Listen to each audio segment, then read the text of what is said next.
Hi, this is Tim of the 1916 Company. Welcome and thanks for logging on. If you love this watch, email us, Team Mosso at the1916company.com for purchase pricing and availability questions concerning this watch.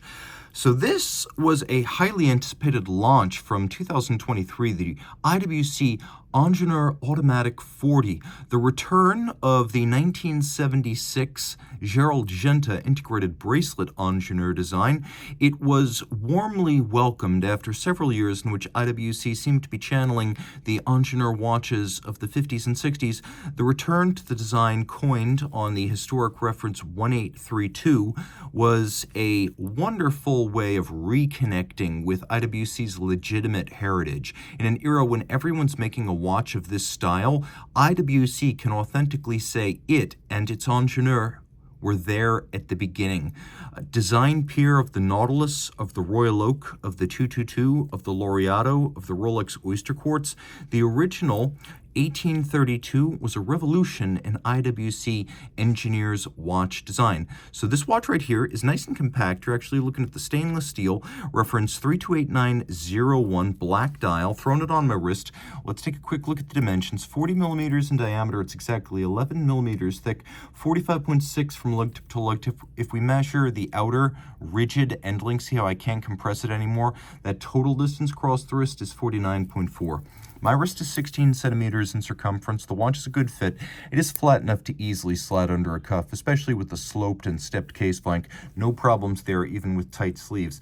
I've got plenty of clearance here, even pulling the bracelet fairly tight. I'd say you could wear this watch on a wrist as small as 15 centimeters circumference. The bracelet is robust, and that was the idea. The very year Genta penned his Nautilus, he also penned the Ingenieur SL, sometimes known as the Jumbo Ingenieur, sometimes known by its reference number 1832. This is the 3289-01, and you can see it's very true to history, albeit with modern fit, finish, and materials. The finishing is fairly intricate. As you can see, an element of polish amid the satin. This is a pre-owned watch, so there may be some little marks, but condition is outstanding. There are many individual removable links on both sides of the clasp, so you're going to be able to fine-tune the fit quite precisely. Double folding clasp, you can see it is a sequential close, one side before the other, with twin trigger release. It's quite resilient and secure once it has been buckled shut.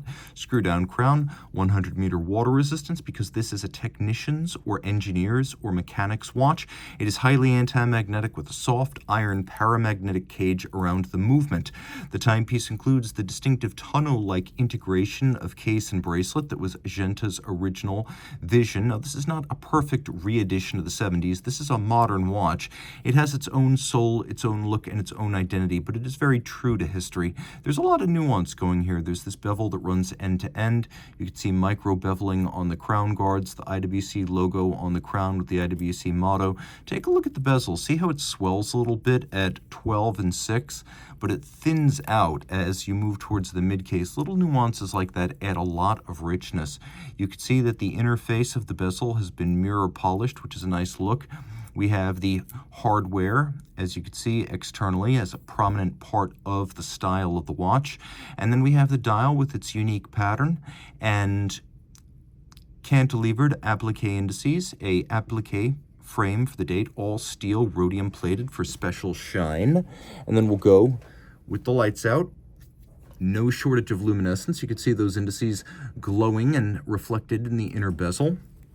We have an IWC manufactured caliber 32111, and I think I need to be clear about this. This is a movement designed by Volfleurier, which is a movement engineering house inside the Richemont Group, which is the owner of IWC, and Volfleurier designs movements for many Richemont brands when they need supplementary help with engineering, either due to capacity or economies of scale. So this is an IWC manufactured movement, but it is a Volfleurier design. IWC goes on to create a little bit of unique finish on the movement that you can't see, but it is there, as well as to adjust it in 5 positions. It's an automatic winder with a 4 hertz beat rate, a 5-day power reserve, which is impressive. It pivots on 21 joules, and it features both a quick set and hacking seconds. So it's got a suitable collection of impressive features that makes this watch quite capable, especially the 5-position adjustment and the 120-hour power reserve, both quite impressive. And IWC does everything right on the dial side, including a date disc that's the same color as the dial. If you love this watch and you respect the classics, it is also tremendously versatile. Reach out to Team Mosso at the 1916company.com for purchase and pricing details.